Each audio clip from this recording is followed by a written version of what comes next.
அவிநாசி குறுமை அளவிலான தடகள விளையாட்டுப் போட்டி திருப்பூரில் உள்ள தமிழ்நாடு விளையாட்டு மேம்பாடு ஆணைய மைதானத்தில் நடந்தது. போட்டிகளை மாவட்ட உடற்கல்வி அலுவலர் மகேந்திரன் துவக்கி வைத்தார். இதில் 100 மீட்டர், 200 மீட்டர் உள்ளிட்ட ஓட்டப் போட்டி, நீளம் தாண்டுதல், உயரம் தாண்டுதல், தட்டெறிதல் உள்ளிட்ட பல்வேறு போட்டிகள் நடத்தப்பட்டன.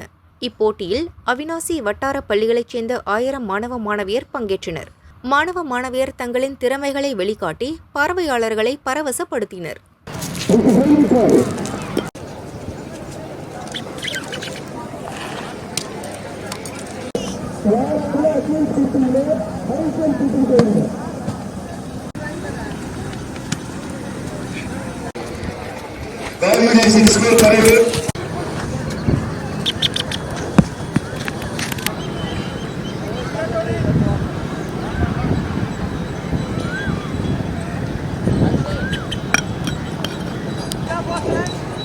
Second is goes to